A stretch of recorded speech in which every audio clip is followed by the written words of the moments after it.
Okay, we've all been there, right? You're trapped in a conversation that's just dying. Your mind is scrambling, searching for literally anything to say. Small talk can feel like this high-pressure performance, and honestly, it causes a ton of anxiety. But what if the whole way we think about it is just wrong? What if there's a simple secret to making it not just painless, but a way to genuinely connect? Well, let's flip the script on small talk. You know that feeling, that sinking pit in your stomach feeling? You're standing next to someone, the silence is just deafening, and your mind goes completely blank. So you fall back on the classics, right? How was your day? Or what do you do? They give you a one-word answer, and bam, you're right back in that painful, awkward silence with both of you just wishing you could teleport away. It's a universally terrible experience. And here it is. This is the big mistake we all make. We assume that the pressure is on us to be charming or witty or have this huge library of fascinating stories just ready to go. We think we fail at small talk because we're just not interesting enough. But that is the single biggest myth that's holding you back. The real problem isn't what you're saying, it's how you're thinking about it. Think about it. When you ask those generic questions, you're basically running a social program. You're giving an input command, how's work? And you're just expecting them to produce an output. That puts all the work, all the pressure on the other person to suddenly perform for you, to come up with an interesting answer out of thin air. It's exhausting for them. And that's exactly why they shut down. You're not connecting, you're pretty much interrogating.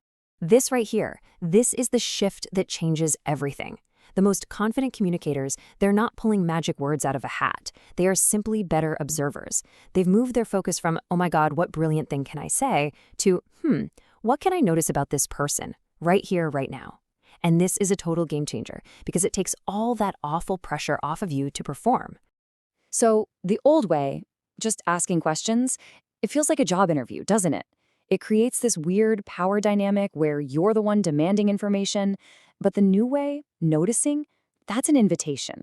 It just removes all that pressure and replaces it with genuine curiosity. You're not asking them to perform for you, you're just sharing a little observation about their world. It's a completely different vibe. Okay, so we're shifting our focus to noticing things. Got it. But just pointing out the obvious, like, that's a blue shirt, or, wow, it's raining, that's not going to cut it. I mean, sure, they're technically observations, but they are absolute conversation killers. They don't invite any real engagement. To make an observation magnetic, to make it actually start something, it needs a little something extra. So, how do you turn a boring observation into a brilliant one? Well, it all comes down to these 3 keys.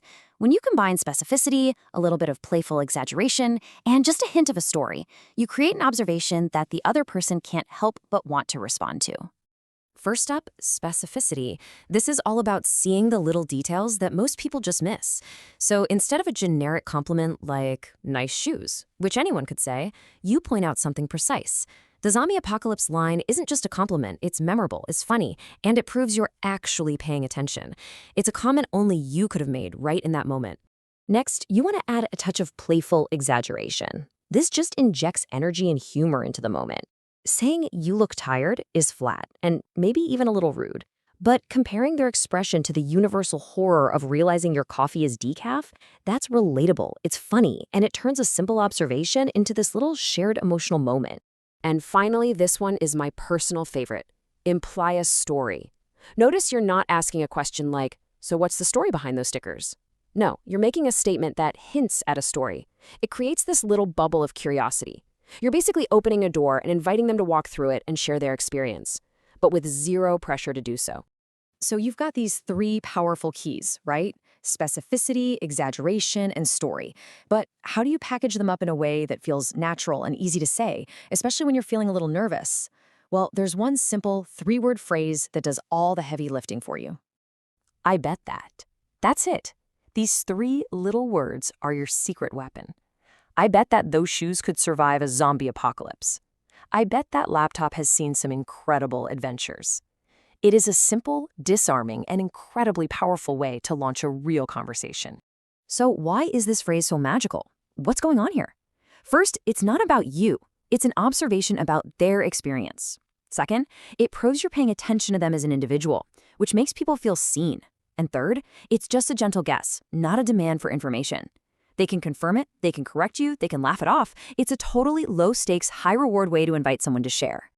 But here's the really cool part. It's what this phrase does to your own brain. The moment you decide to start a sentence with, "I bet that," your mind is forced to stop hunting for those boring, generic questions. It automatically starts scanning your environment for details, for specifics, for a story, for something genuinely interesting. It's like a mental shortcut that rewires you to become a better observer.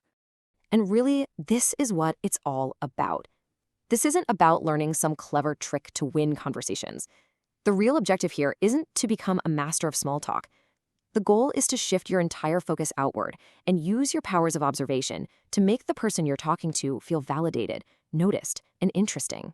Let me say that one more time, because if you only remember one thing from all of this, let it be this. Stop worrying about having amazing stories or being the most charismatic person in the room. You don't need to be interesting. You just need to be interested. Simply be genuinely curious about the person standing right in front of you. Show them that you see them, and I promise the conversation will naturally follow. So the next time you find yourself in that dreaded moment of silence, don't panic. Just look for a detail. Make a guess. Start with, "I bet that."